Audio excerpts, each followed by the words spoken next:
Hello friends, welcome to దేవాంష్క diaries. ఇప్పుడు మీరు వినబోతుంది ఏ తీరం చేరిన ఈ బంధం స్టోరీలోని 74వ భాగం.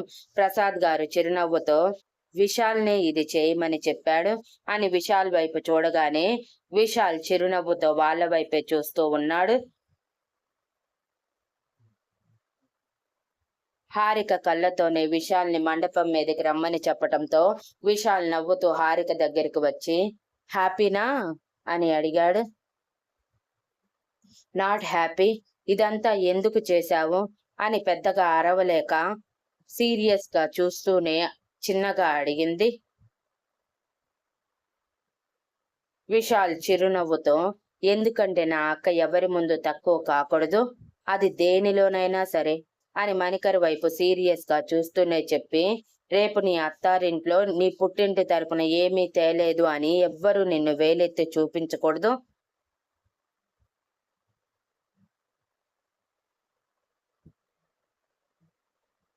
పైగా నువ్వు వద్దు అన్నా ఇది మా బాధ్యత.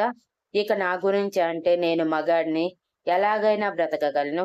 నా గురించి ఆలోచించకు, నాకు నాకంటే నువ్వే ముఖ్యం అని తన నుదుటి మీద ముద్దు పెట్టి హ్యాపీ మ్యారేజ్ లైఫ్ అని మణికర్ వైపు చూసి, నా అక్క కంటి నుంచి ఒక్క కన్నీటి బొట్టు వచ్చినా నా ఒరిజినల్ క్యారెక్టర్ చూస్తావు అని సీరియస్ గా వార్నింగ్ ఇచ్చి కిందకు వెళ్ళిపోయాడు. విశాల్ వార్నింగ్ కి మణికర్ భయపడిపోయి, ఎవరైనా బావకి పెళ్ళవ్వగానే హ్యాపీ మ్యారీడ్ లైఫ్ అని చెప్తారు, కానీ మీ తమ్ముడు మాత్రమే ఇలా వార్నింగ్ ఇచ్చి మరీ చెప్పి వెళ్ళాడు.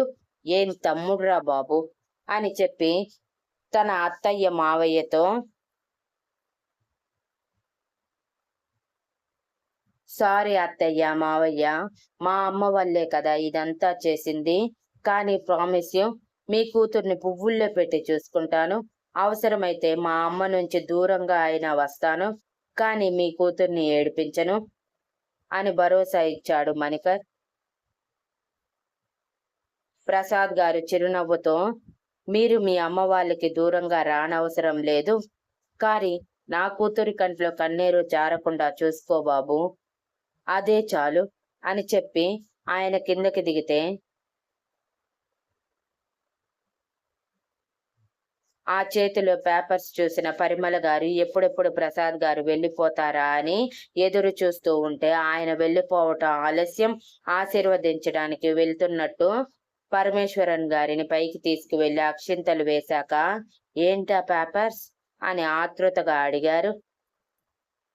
మణికర్ విసుగ్గా పరిమళ గారి వైపు చూసి, నువ్వు చేసిన నిర్వాకం వల్లే ఇదంతా, వాళ్లకున్న ఒక్కగానొక్క సైట్ మొత్తం హారిక పేరు మీద పెట్టారు, ఇప్పటికైనా సంతోషించు అని ఆ పేపర్స్ తన అమ్మగారి చేతిలో పెట్టగానే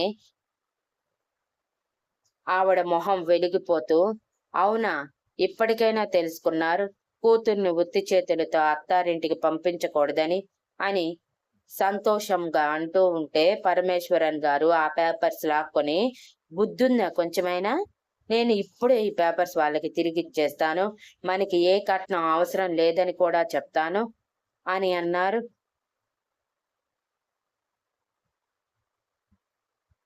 మీరు నోరు ముయ్యండి, ఇంకొక మాట మీ నోటి నుంచి వచ్చిందంటే ఇంతమంది ఉన్నారని కూడా చూడకుండా అరిచేస్తాను. ఆయన కూతురికి ఇష్టంగా ఇచ్చిన కట్నం మీరు వద్దని చెప్పటానికి ఎవరు అని ఆ పేపర్స్ మళ్ళీ లాక్కొని హారిక వైపు చూసి, నా బంగారు కోడలు అంటూ హారిక నుదుటి మీద ముద్దు పెట్టి కిందకి వెళ్ళిపోయారు.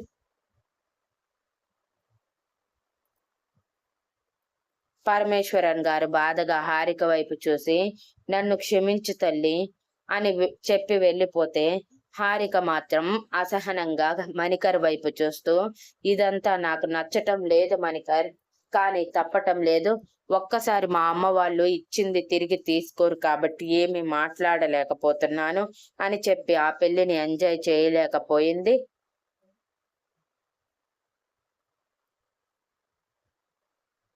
అప్పగింతల టైంలో హారిక తన అమ్మా నాన్నల్ని విశాల్ని వదలలేక ఏడుస్తూనే వాళ్ళని వదిలి మణికర్ ఇంటికి పయనమయ్యింది. మణికర్ ఇంట్లో గృహప్రవేశం చేసే టైంలో మణికర్ చెల్లి వరుస అయ్యే అమ్మాయి హారతి ఇచ్చి కొంచెం సేపు అల్లరి పట్టించి లోపలికి తీసుకువెళ్ళాక తర్వాత రోజు రాత్రికి ముహూర్తం, అప్పటి వరకు మీరిద్దరూ కలుసుకోకూడదు అని పరిమళ గారు స్ట్రిక్ట్ గా చెప్పి కొత్త పెళ్లి కూతుర్ని ఇంట్లో ఉన్న 3 బెడ్రూమ్ లోని ఒక గదిలోకి పంపించి బంధువులని చూసుకోవటానికి వెళ్ళిపోయారు. పరమేశ్వరన్ గారు కూడా చుట్టాలతో మాట్లాడుతూ బిజీగా మారిపోయారు.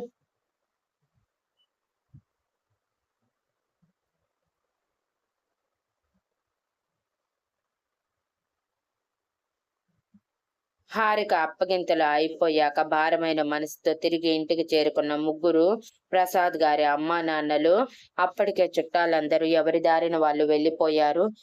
సోఫాలో కూర్చొని రిలాక్స్ అయ్యారు.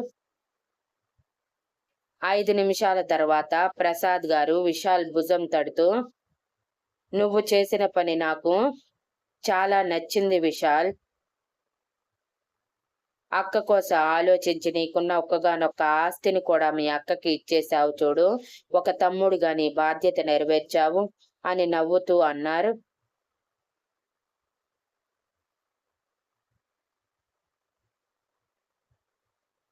హా విశాల్, కనీసం హారిక సంతోషంగా ఉంటే చాలు. రేపు ఒకసారి హారిక దగ్గరికి వెళ్ళి వద్దాం అని అన్నారు పల్లవి గారు. అలాగే అమ్మా అని చెప్తే ప్రసాద్ గారి అమ్మా నాన్నలు కొన్ని పేపర్స్ ప్రకాష్ గారి చేతిలో పెట్టి, మేము ఉంటున్న ఇల్లు నీ పేరు మీద రాశాము ప్రసాద్. ఇంతవరకు తల్లిదండ్రులుగా నీకు ఇచ్చింది ఏమీ లేదు. ఇచ్చింది కూడా తిరిగి నువ్వు నీ అన్నయ్య చెల్లెళ్ళకి ఇచ్చేశావు. ఇప్పుడు మాత్రం అలా కుదరదు. మేము మనస్ఫూర్తిగా మాకు ఇష్టమైన వాళ్ళకి మా స్వశక్తితో కట్టుకున్న ఇంటిని ఇవ్వాలని అనుకుంటున్నాము. అందుకే ఇస్తున్నాము, కాదనకు అని బలవంతంగా చెప్పేశారు. ప్రసాద్ గారు తన అమ్మా నాన్నల్ని బాధ పెట్టలేక తప్పక ఆ పేపర్స్ తీసుకొని పైకి లేచారు.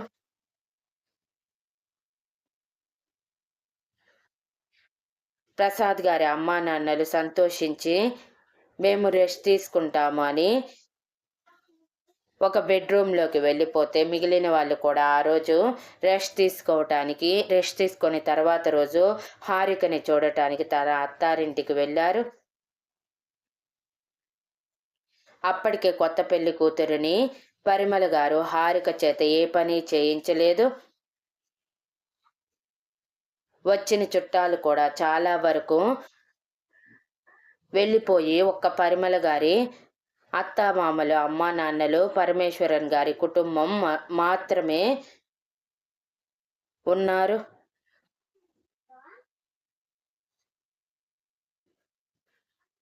వాళ్ళందరికీ వండి పెట్టడానికి కూడా పరిమళ గారు ఆవిడ కొనుక్కుంటూ పనిచేస్తున్నారు. అరిస్తే తన అత్తామామలు ఖచ్చితంగా తిడతారని తెలిసి ఇంతలో ప్రసాద్ గారి ఫ్యామిలీ కూడా రావటంతో వాళ్ళని కూడా గొనుక్కుంటూనే కాఫీ ఇచ్చి కూర్చోబెట్టి హారికతో తన అమ్మా నాన్నలు వచ్చారని చెప్పగానే సంతోషంగా లేడి పిల్లల పరిగెత్తుకుంటూ వచ్చి వాళ్ళని గట్టిగా హత్తుకొని I miss you so much అని ఏడుస్తూ ఉండిపోయింది.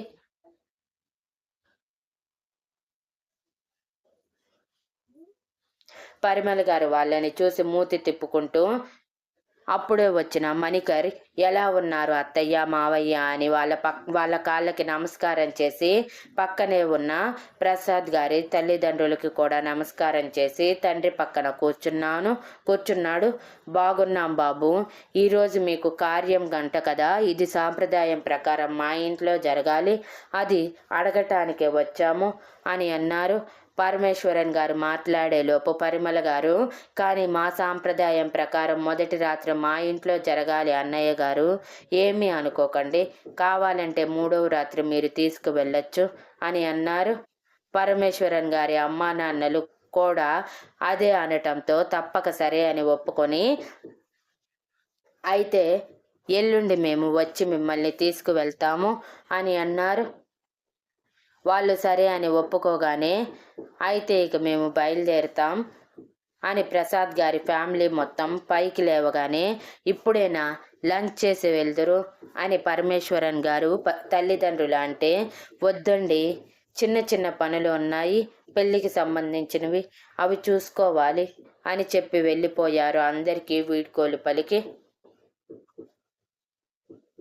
ఆ రోజు రాత్రికి కార్యానికి మణికర్ రూమ్ని అందంగా రెడీ చేసి మణికర్ హారికల చేత చిన్న చిన్న ఆటలు ఆడించి ముందుగా మణికర్ని రూమ్కి పంపించారు. మణికర్ రూమ్ మొత్తం మల్లెలు సన్నజాజులతో అందంగా అలంకరించి గోడలకి మాత్రం రెడ్ రోజెస్ స్టిక్ చేసి బెడ్ మీద మల్లెపూలు బంతిపూలు మొత్తం కలిపి హార్ట్ సింబల్ అందంగా రెడీ చేసి పెట్టారు. ఆ డెకరేషన్ అంతా చూసిన మణికర్ ఎప్పుడెప్పుడు హారిక వస్తుందా అని యాపిల్ ఎగరేస్తూ వెయిట్ చేస్తూ ఉన్నాడు.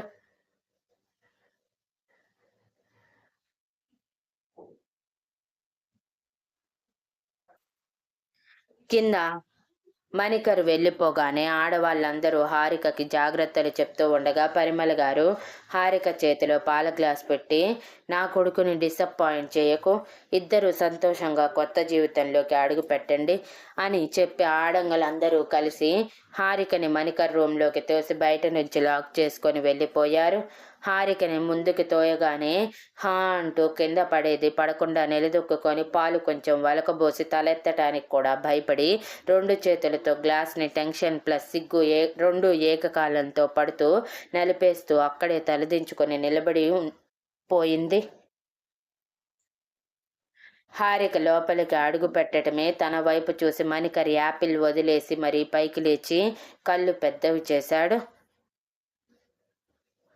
Harika white and maroon colour border వచ్చిన సిఫాన్ శారీ కట్టుకుని మెడలో సింపుల్గా షార్ట్ బ్లాక్ బీడ్స్, ఒక నెక్లెస్, ఒక హారం, మణికర్ కట్టిన తాలి, పాపిడి బిల్ల, రెడ్ స్టిక్కర్, దాని కింద కొంచెం కుంకుమ, పాపిట్లో మణికర్ పెట్టిన కుంకుమ మెడలో మొత్తానికి దేవకన్య దారి తప్పి భూమి మీదకి వచ్చిందా అన్నట్టు ఉంది. ఇక మణికర్ హారికకి ఏమాత్రం తీసిపోకుండా తెల్ల పంచ తెల్ల చొక్కాలో చందమామలా మెరిసిపోతున్నాడు. మణికర్ ఒక్క నిమిషం తర్వాత తేరుకొని నిదానంగా అడుగులు వేస్తూ హారిక దగ్గరికి వెళ్తూ ఉంటే ఆ అడుగుల చప్పుడు హారిక గుండెల్లో రైళ్లు పరిగెత్తేలా చేసి తల ఇంకొంచెం కిందకి దించి భయపడుతూ ఉంది.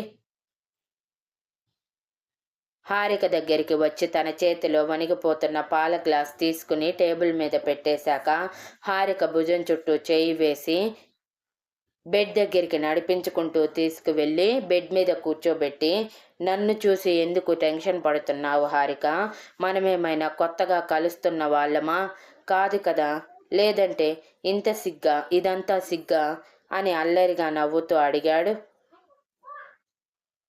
హారిక ఏం మాట్లాడకుండా ఉండటం గమనించి ఓయ్ అంటూ హారిక గడ్డం కింద వేలి పెట్టి తలపైకెత్తగానే హారిక సిగ్గుపడుతూ కళ్ళు వాల్చేసింది.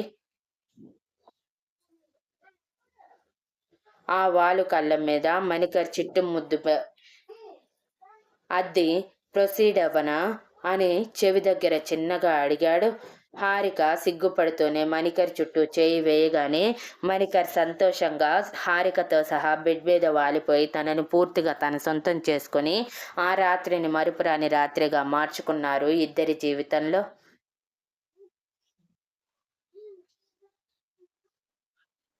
Thank you for listening and please like, share, comment and subscribe.